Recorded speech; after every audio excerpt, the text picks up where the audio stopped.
So I'm back with another video to discuss what different cuttings look like at different time points, and also why some cuttings just die and some don't. So I'm going to go back to an original video I placed a little bit ago about how I thought I killed a cutting of a barbalone fig that I got. I got 6 of them from Ross, and it's these 3 that, as you can see, died. This is the lone one of the 6 that has lived, and then these 2 behind it that have also died. So this particular crate is on day 65 of growth. So 5 out of the 6 cuttings of this tree that I got from Ross died. 3 out of the 3 cuttings of the same fig tree that my friend Josiah got died. So 8 out of the 9 cuttings died, and we are both experienced with cutting. So that tells me that these cuttings were crap. I mean, either they froze in transit or they were bad to begin with. I contacted him, and he didn't really seem to care. So hopefully this one lives. Um, it's I hope it lives. It should be okay. But initially, I thought that I had overwatered them, and that's why they died. They didn't. That's not how that didn't happen in retrospect. And then I want to show you what happens when you've got different cultivars. So this tremendous thing is a Tiapania, huge growth, day 65, and these 3 little ones in the back here are NV1 cuttings, and these only popped on day like 53 or 54. You have more Tiapania back here that have grown. In the back, you've got Super Jumbo DK. So every other cutting in this crate is from Profig USA, from Brian. And you can just see how healthy they are. So these were all put in at the same time, under the same conditions, and every one of Brian's lived, and all but one of Ross's died. So again, you're going to have to use your judgment from where you get your cuttings from. And is there, I know Chris Claremont says that if you're ordering from across the country in the middle of winter, they might freeze in transit, and that very well could have been what happened. So that's a day 65 crate. So the next 7 I'm going to show you are on day 47. So here we have a pretty good crate. For the most part, these all took. This one here, this green Ischia, didn't, but it was kind of a wimpy cutting, and I kind of knew that going in. I've got a couple in the back that are also a little wimpy. They didn't take, but 13 out of the 16 in this crate took. So those look nice. Things are going well, and I want to compare that now to the next level up. These are also day 47, and again, you see some, robust growth. This is a Macedonian red, and the same variety is right there, Macedonian red again, and you can just barely see a little bud. It's probably dead. It looks desiccated to me. Um, so again, what I've really come to the conclusion of is the health of the cutting is really the primary determinant of what it is you're going, what you're going to get out of this. So, you've got some down here that just aren't going to make it because for whatever reason. You have one here that started to leaf out and then it just shriveled up. If you look at this crate, it looks like a war zone. And again, this is a Stella from my own tree, and I knew going into it that this was kind of a puny little cutting, right?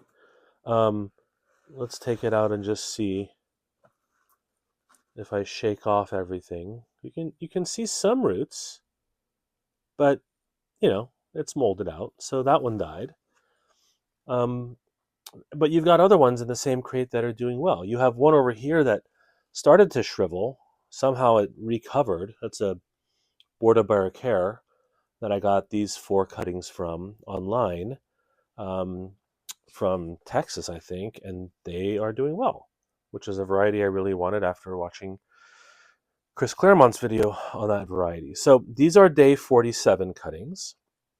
Over here, these are all day 47 cuttings. For the most part, this crate looks decent. There's a couple that don't look so good, that aren't going to make it.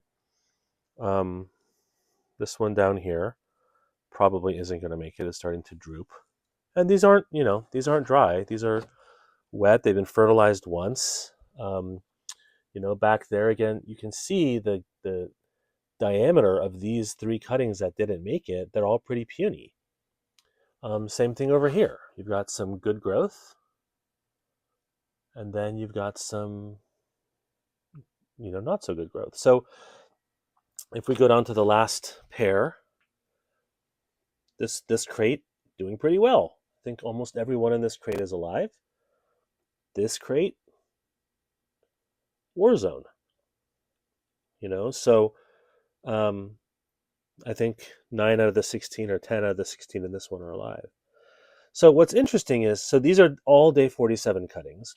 And again, in general, the ones that didn't make it were punier, not as healthy cuttings. So let's go to the day 16 time point. Now these are still in the dark because they don't have a ton of growth yet, but let me turn on. So these are almost all from Harvey.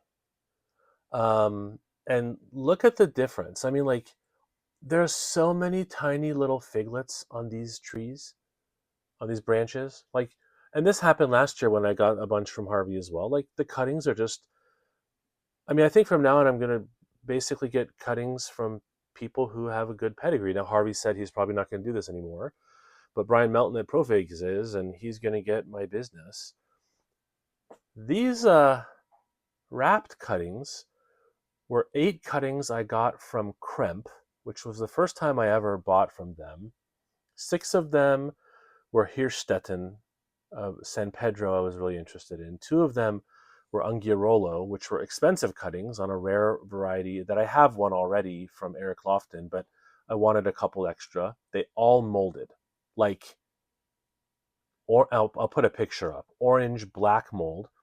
There was a 9th cutting I sent to my friend Tobiah. His molded as well. And, I contacted Kremp and they were like, oh, you're the first customer to have ever complained about that.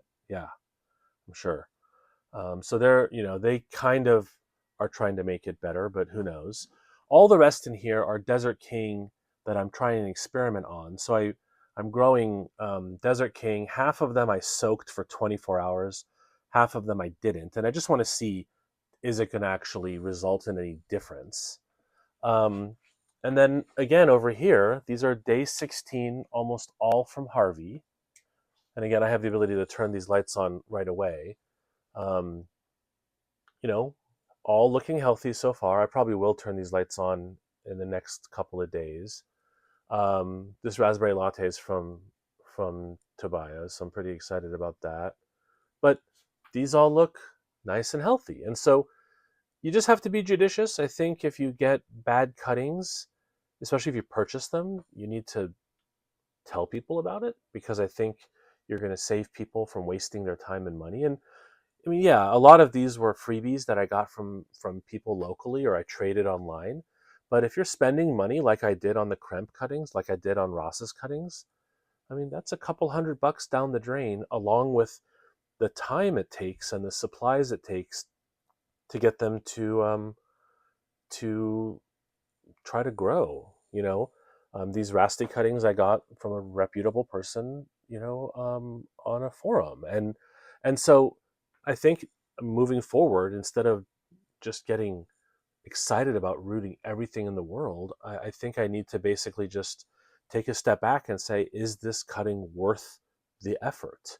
And so that's my advice to you: is you can see the difference in the quality based on the diameter of the cuttings and based on the source of the cuttings. And so do your homework. Don't spend money on people who aren't really responsive and who don't have a good pedigree. Um, and uh, and maybe someone will buy Harvey's farm so that we still have access to his cuttings. So, just wanted to give you all an update: the difference between day 65, day 47, and these are day 16 cuttings. And I'll probably post another update as well as these start to mature. The one I really want is the one Irene cutting I got, and it's alive. It's just it's taking its sweet time. I actually took the bottom of this cutting off because Harvey's cuttings are so long, and I chip grafted it to a Desert King. So I'll probably post that in a different video if the chip graft actually works. But yeah, this is the progress of what I'm doing so far, and if you find this interesting, share it with your friends. I refuse to say like and subscribe because it seems weird, but like and subscribe. Bye, guys.